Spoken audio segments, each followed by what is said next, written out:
Fran Lebowitz said, think before you speak, read before you think.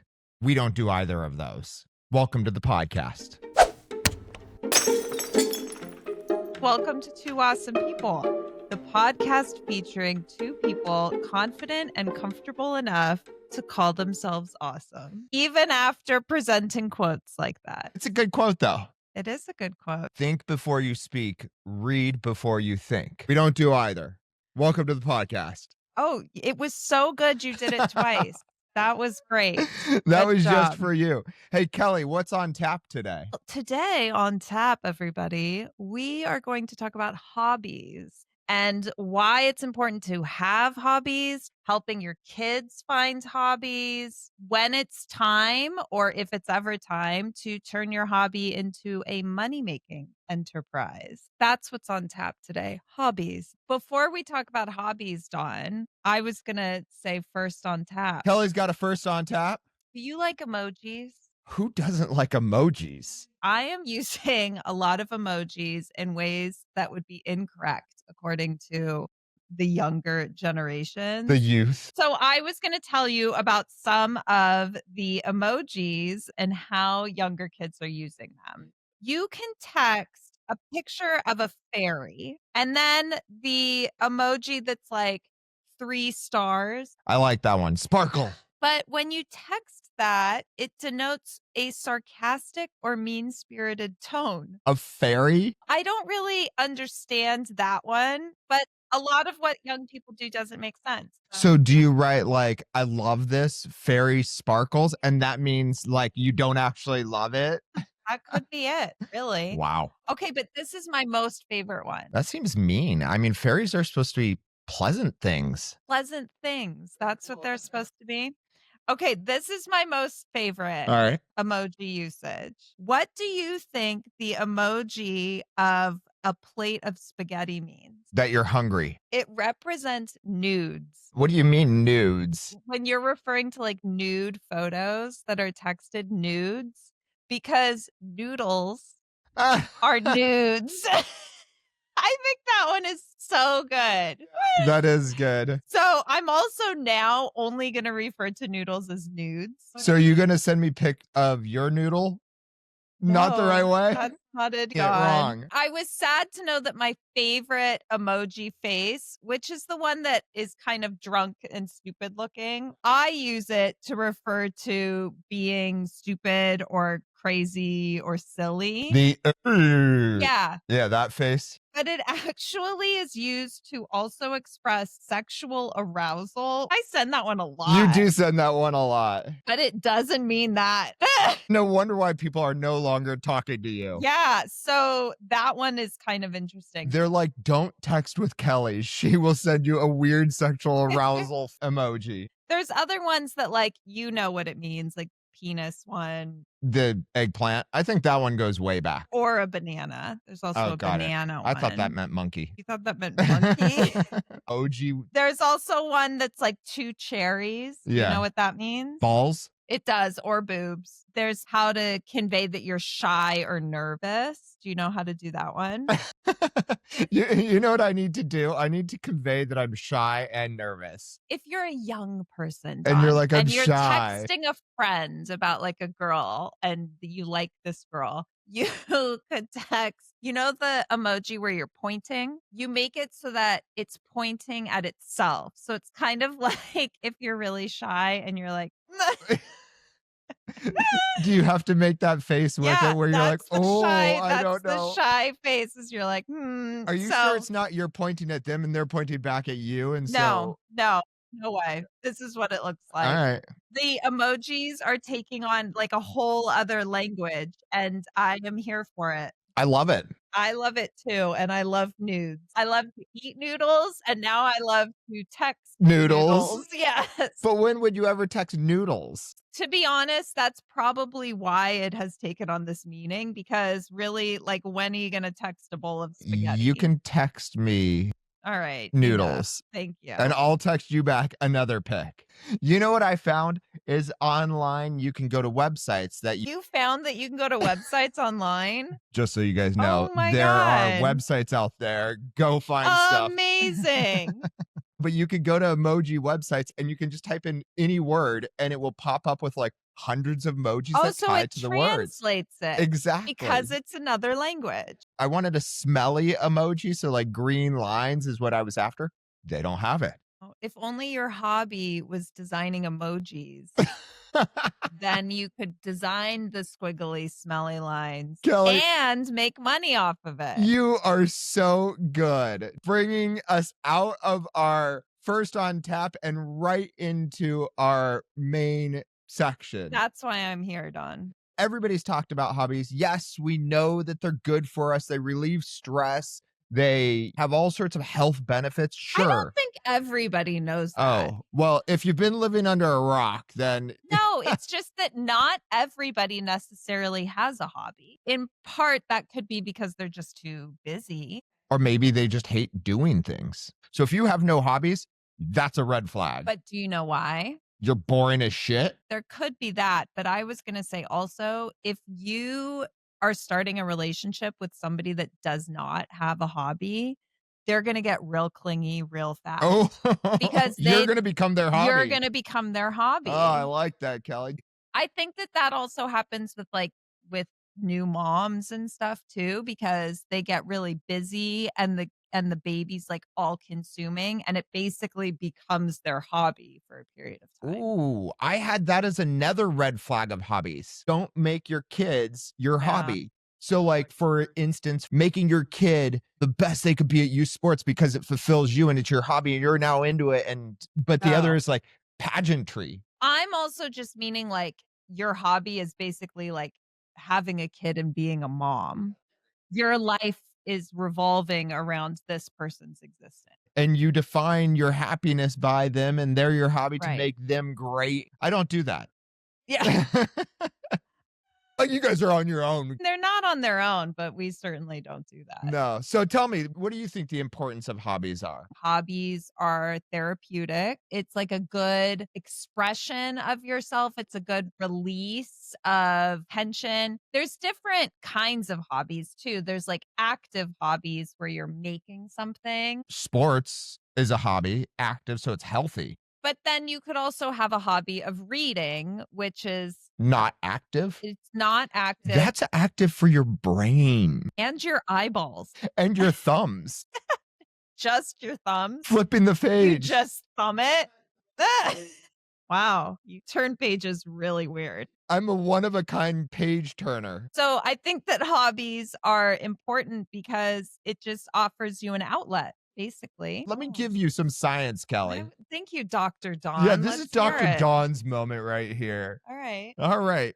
Well, hobbies, Kelly, they release dopamine in your brain, which is obviously a pleasure neurotransmitter. Obviously. Exercise also releases dopamine and drugs and all sorts of other stuff, but it's the thing that makes you feel pleasure. So if your hobby is exercising, it's like a dopamine overload. Yeah, you get double. That's the runner's high. That's why I like running, because you just go to a different place on dopamine. You run there. Prefrontal cortex shows activity. Where's that, Don? Boom. Is that where right it is? There right in the there? front of your brain. Oh. And then this one was interesting to me. It reduces cortisol production. And cortisol, Kelly, this is so fascinating. I would like to know what that is. Cortisol production is your stress hormone. Oh, so it relieves stress. It's what causes that feeling of fight or fight. Of what? Of flight. Fight or flight. It reduces that. So Yeah. those are some of the things that it does for you scientifically. That was really just a scientific way of saying exactly what I said. I'm just backing you up, I guess. Thank you. Yeah. Thank you, doctor. Yeah, there you go. Dr. Yeah. Dawn at your service here. Isn't there something about learning new skills and how that's like good as far as exercising your brain? Pharmaceutical commercials tell me that, like, when you get old, to avoid like dementia, do do something or interesting. something. Yeah. But that's true. Like, it's sort of like learning a new hobby, learning a new skill is also good for you in that sense. What are some of your favorite hobbies? Kelly's favorite hobbies. Boom. Sometimes it sounds really stupid to say what some of my favorite hobbies are. After this, I've got some honorable mention weirdest hobbies ever, and I bet they beat yours. Well, I don't think that my hobbies are weird, but sometimes hobbies sound like incredibly superficial or just kind of stupid. My hobby is basically being awesome. That's my job, Dawn. Generally, I would just sort of lump things into arts and crafts.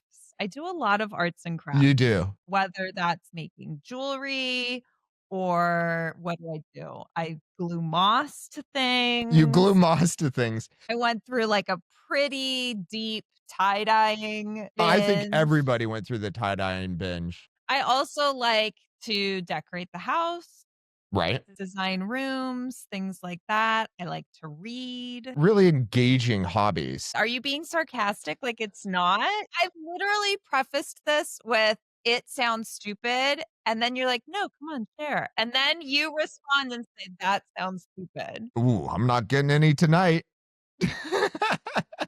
So dumb.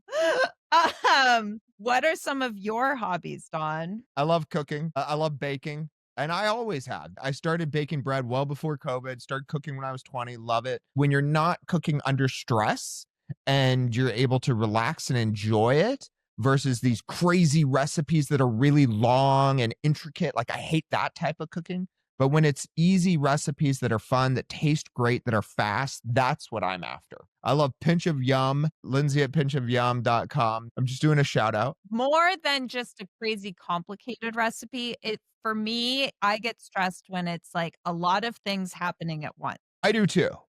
Okay. Well, But sometimes I don't. It's like I got like 5 things going at once and there's some flames and I'm like, yeah, this is awesome. I could have been a cook, which really I couldn't have been. But so cooking is a hobby. What else is a hobby for you? eating what I cook. No, that's just a means of survival. What is another hobby? Number 2 for me is backpacking. I love backpacking, Okay. which right now the number 1 trending hobby is camping. I would think that camping was a big hobby more like during COVID. It's just an interesting time for camping to have like a renaissance. I think it's because there's so many new ways to camp, like you can glamp and Glamping is not camping. I agree with you, but there's some people that think glamping is camping. It's not at all. Not camping. It's staying at a hotel, but the hotel has fabric It's in the walls. dirt. It's not camping. I like backpacking where I get out in the middle of nowhere though. Like no cell phone reception. I won't see people for days. Right. And I try to stay alive. My feeling about that as a hobby is you only do it like 2 or 3 times a year max. It's not an everyday hobby. All right. I like building stuff. You do? Yes, but that one I get burnt out on quick. I was going to say, we got some things that you could do some building with. See, I go through spurts. So it's like, oh, build, build, build, build. And then it's like, no, no, no, no. I'm not doing anything. We should build a new gate. Gates are super hard. For all those out there, don't try to build a gate. But Gates are there's really an hard. existing gate there, so I No, thought that you gates are could really just. hard. All right, Yeah. well, Moving on. if you love it so much. I'm not looking for a list of things to do, things to fix. Careful with telling me what you love. All right. So, do you got any other hobbies? I would say that baking is probably a hobby Yeah. of mine too, because I do that a lot. We do cute baking where Kelly will bake the crust and I'll bake the filling. Is that cute It's baking? called cute baking. Oh, interesting. Yeah. We should market that. Cute baking, how to bake with your spouse. But that's strictly like a pie business. Yeah, it is. Yes. So those are some of our favorite hobbies. Yeah. Let us know your favorite hobbies. Hopefully their favorite hobby is listening to 2 awesome people. That's my favorite hobby. Just listening Just to listening it. to it. That's sad. All right. So So you're going to tell me about some super weird hobbies? these are my honorable mention best hobbies, weirdest hobbies that there are out there. I have a question, and you may not have information about this. The husband knows nothing. I was wondering if you saw anything about like the most common hobbies or recommended hobbies. Crocheting, I saw was real popular right now. I've actually done that in my arts and crafts. Of course you have. like the hanging plant holders and stuff that I've They're made. so cute. You've done a wonderful job. I've wanted to do needlepoint. What does that mean? Needlepoint is when you have like a cushion or a pillow and it says something in stitching. Oh my God, are you going to make a message? Oh my God, I could make a pillowcase that says two awesome people. Kelly, brilliant. I'm not going to do that. No, That you sounds have hard. to do that now. No, I'm not. I'll find somebody on Etsy and pay them to do it. Is your hobby finding other people to do your hobbies? You know what else I have as a hobby is taking care of plants. I think like house plants and stuff, like I'm pretty into that. That's called gardening. Taking care of plants is called gardening. Also a very popular hobby. You don't call it gardening if it's house plants, Dawn. Oh, I'm sorry, I'm gardening right now in the living room. That's not a thing. All right, maybe you have me Anyways. there. Husband down one. So tell us about weird hobbies. All right, weird hobby I number want to one. be really weirded And out. this one I found online, and this is one that I like do adjacent. So I do something like this hobby. Oh, so you do a weird hobby? I do a weird hobby. Oh, great. I like to think about doing this hobby. So this hobby is splashing pedestrians with your car. Don't say that you do that. You don't splash pedestrians. Yes, that's why I said adjacent, because what I love to do, and my boys are always with us, whenever there's a puddle, I always aim for it and try to get the biggest splash possible. I didn't know that this was a hobby, but apparently it is. It's a boy thing. It's like, look at that splash, and the boys love it. And I always think, and we always talk about splashing people. Could you imagine how shitty you would be if you did that? I would feel horrible. I even feel horrible thinking about it, but not really, because I'm not going to do it. Yeah, don't do that. Hobby number 2. Is this another weird one that you also do? Nope, never thought of this one. Okay, what is it? Extreme ironing. What's extreme ironing? It's a thing. You take like your iron and your table that you iron on. I don't know what that's we called. don't even have one of those. And you go iron like on the side of a cliff by a waterfall. So when you said extreme ironing, I imagined a person taking the iron all over their house and just going crazy and being like, I gotta iron. That's crazy ironing. Okay, I mean, extreme is sort of. You know how we did maxing? We should have like iron maxing, where you try to max out the way you iron. I just like don't iron. That's You just don't iron? I just don't. Well, maybe you should try extreme ironing. You might like it. Our clothes are wrinkled, and that's just because we live in them. All right, so extreme ironing. You want to know the next one? No, I'm just kidding. Yes. I have not been paying attention. Yeah, I'm sorry. The next one of what? Yeah, what are you talking about again? What is it? Soap carving, which at first you think, oh, that's kind of dumb. I don't get it. But soap can be very pretty. There was that movie that was like a true story about butter carving.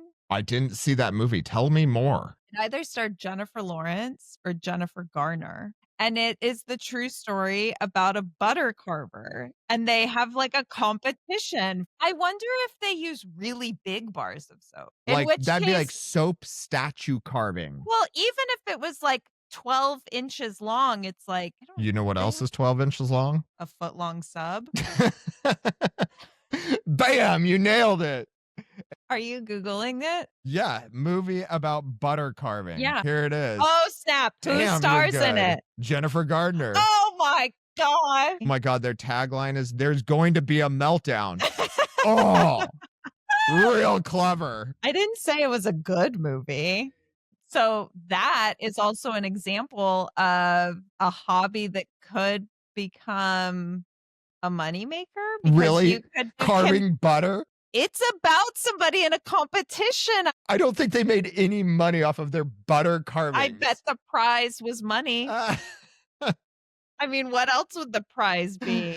All right. So the last one that I have is duck herding. Oh, okay. Never thought of doing that. No, no, I can honestly say I've never thought of doing that. Of herding ducks. Couldn't they just fly away?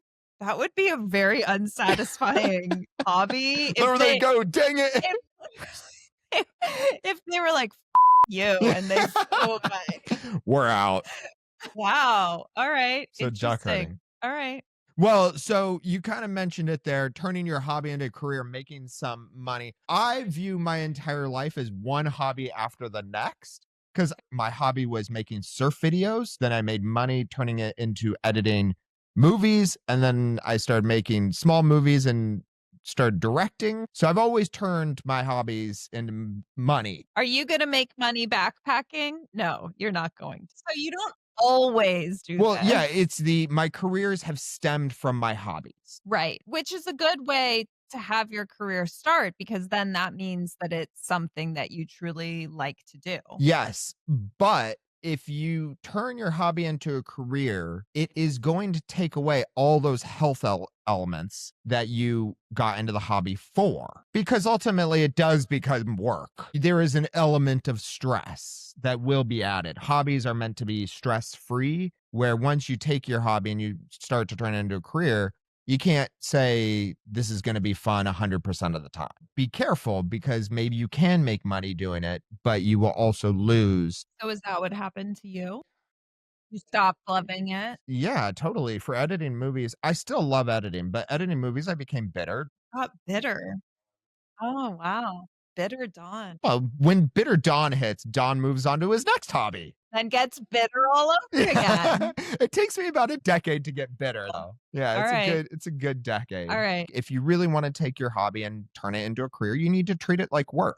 So you know, may seem silly to other people, but you need to put in a 9 to 5 workday. And when you're sick of it, continue doing it. You know, writing was another one for me that you had to go sit down. And even if you got writer's block, you have to go through it. This isn't for fun. We're actually now trying to make money. You know, that's my big advice if I'm going to give any advice. And if it's worth anything, you're welcome. And if it's not worth anything, sucks for you. When do you think you know that it's time to take that next step? To make that leap Yeah, to try to make money, yeah. mostly when I've started to make money or when I can see that there is a career that is there. Right. So if I were to see like, oh, there's real money to be made in painting shells. There's probably some money to be made. Well, yeah, I could have like an Etsy shop or Exactly. something. But then if you're going to do the Etsy shop to be successful and make money, you're going to have to make a hell of a lot of shells and you're going to have to like advertise and market and your joy for making shells. Oh yeah, it would just be out the door. You want to ruin your hobby, make it your You made career. it sound really appealing. I do like the idea of starting a career stemming it from a hobby because it means you loved it and you are passionate. And careers to be successful, you have to be passionate. Hey, Kelly, are we going to tap into a word Oh, sure. Let's tap into a word. with Kelly and Don? I'm going to do business. Business. I think business, business, business. So you think the word 3 times in Business, a business, row. business. That's what I Okay. think for business. Okay. No, business, I think miserable, Yeah, I kind of think stress, boring. very burdensome. Yeah.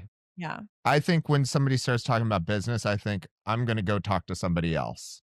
Wow. So it makes you rude. Yeah, business makes me rude. So should we talk about helping your kids find their hobby? How to help your kids find hobbies because it's good for them. Well, yeah, it's good for them just like it's good for adults. I mean, I'm less worried about their endorphins and brain jargon, but I think The that it's prefrontal cortex activity. but Way to pay attention. I think it's good for them to just sort of have an outlet that is less motivated by outside factors. Like even I think a sport is even different. Then you have a coach who's pushing you, right? Yeah, that's an interesting, real interesting thing there, Cal. Oh, thanks. You really hit it. Real interesting. Real interesting. You know, Real. I think you're right. When you look up hobbies, one of the number one things for kids is sports. But I think you're totally right. What sports do is they put pressure on kids, and then all of a sudden it's not really fun anymore. You have a set time for practice, X amount Right. of days a week at a certain time. And I feel It's a like when you schedule. have, yeah, when you have it so regimented like that, it's less like a hobby. When you have a hobby, it's more like for your pleasure. You do it basically when you have time. I feel like kids' hobbies are more things like reading. Oh my God. Good luck trying to find a kid who calls reading their hobby. Well, our kids read. Let's get real. I think that reading can be a hobby. I think arts and crafts can be a hobby. But how do you help your kids find it? A lot of it can just be introducing them to various things. Number one is introduce new ideas and activities to your Yeah. kid to see what they respond to. When they were little, I would just have them paint things randomly. The one hobby I really liked was the toilet paper roll animals. You did one or two of those, Okay, and then all of a so sudden he had a herd of like 40. problem with that is that I did not get into it.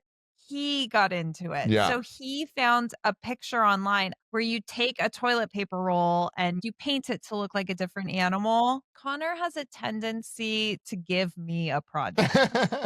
And then I have a tendency to begrudgingly say, okay, and then I do it. So when you are introducing new activities to your kids, be careful, because if you introduce something that you may not like, you may get stuck with it. Yeah. When our palm tree would drop, what you call that, like a husk? Husk, the part of a palm tree that is not the leaf. Yes, the husk. I would give the boys those and say, paint this, paint a picture on it. And they would. And I freaking loved it. Those kinds of activities have really affected the way that like Connor's brain especially works. You know what I like to do for their hobby? I give them a shovel and I say, go dig a hole. Kids will love it. They really didn't love it, so it didn't stick. You have to find a hobby that will appeal to them. So, like, giving them manual labor, I think for our boys is not the way to go. I think when throwing out a lot of these hobbies, you look at what they respond to and help it. And then you also can observe them. Our older one didn't have a huge amount of hobbies, and we noticed that he liked to talk a lot. We noticed. We couldn't not notice. So we actually signed him up for improv class, and he ended up loving it. He does love it. Things like that, like you just have to sort of hone in on what their interests are and really just understand how their brain works in terms of what they'll respond to. And I think it's also like you don't force what you want onto them. If you really want an athlete, it's like, well, give them a ball, see how they react to it. You might not have an athlete, and so support them in other ways and help them find their hobbies. Very true. Did you just say very true? I did. You agreed with me? Mm-hmm. Oh my God, today is my lucky day. What's funny or interesting about Nate is he actually started a hobby completely independent of us, too. He really likes to make comics, and we have nothing to do with that. Nothing. We're just like, what are you doing? He doesn't even share them with us. Why are you doing that? God, that's Don't even say it. when you think your kids' hobbies are stupid.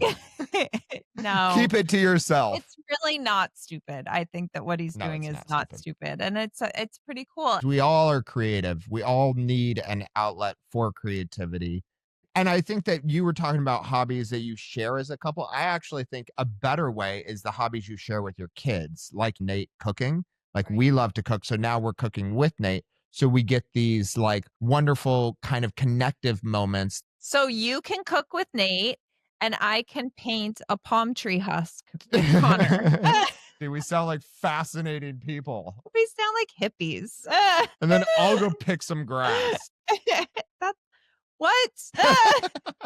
I just think that it's important not to overlook the value of hobbies in your kid. You just have to think about how you feel about your own hobbies and how you value the time that you spend on your hobbies and offer that to your kid as well. Bam. That's her. Take this information and shove it. Yeah. With that, I tap out now. Oh, the tap out. Things we've loved. And we can talk about things that we have loved for the last few days. Would you like me to go first? Let's hear what you've loved, Kelly. Last night, I started a documentary on Netflix. It was the Victoria Beckham documentary. I actually really enjoy it. She comes across very well. I loved it. Loved the Spice Girls also. I don't know. I'll tell you what I want, what I really, really want. I want to I really, really, really, really want to. So you just ruined the joke that I was going to make, but that's fine. Sorry, but you got some beautiful singing along the way. It was so worth it. I was going to say, I don't know if you've ever heard of this group. It's called the Spice Girls. Yeah, they were all about girl power. And then they broke up. And then they broke up Yeah. because that girl power was just too much. It was so strong, it blew It them was up. so strong. Yeah. There was so much power. I really enjoy the documentary. I recommend it. The one about her husband was good as well, but that's old news. I love the documentary too. When Kelly and I like the same thing, that means it's a win. She's fascinating. Victoria Beckham, we'd love to talk to you. Come and chat with us. What? Wouldn't you want to talk to her? Are you high? What are you doing? What do you, who doesn't love Victoria Beckham and David Beckham? The two of them, I mean, they are stunning. Okay, what would you talk about? Fashion, everything she's been through. Did you ask her about extreme ironing? I bet she's never done that. I think that she's fascinating because she's been through so many phases of who she is, and she doesn't let any one thing define her. Don, you are under the haze of girl power right now. No, I'm under the haze of Victoria Beckham. I also have to say, I also love David Beckham. I mean, that dude is a stunner. What have you loved this week? I'm going to keep on the kick that I did last week, which was the Dodgers. I went to the game last night. It was so much fun. There's such atmosphere. It makes me love LA. The singer of the national anthem, I think his name was Keith Williams Jr. I mean, if I can remember that, that's amazing. You remembered the junior part, so that's I pretty think impressive. it is. Let's see. Did he get all the words right? Did you get all the words right? Oh my God, I was right. Sometimes you go and you hear the Star Spangled Banner and I never call it the Star Spangled Banner. what do you call it? The national anthem. Yeah. Okay. I mean, I don't know whether I'm oops. Anyways, sometimes you go, you listen to the national anthem and it's okay. But Keith Williams Jr. owned it and was amazing. He brought some soul. So Keith Williams Jr. Hey, thank you for chatting with me, Kelly. You're welcome. I might do it again. Maybe. All right. Thanks for listening, everybody.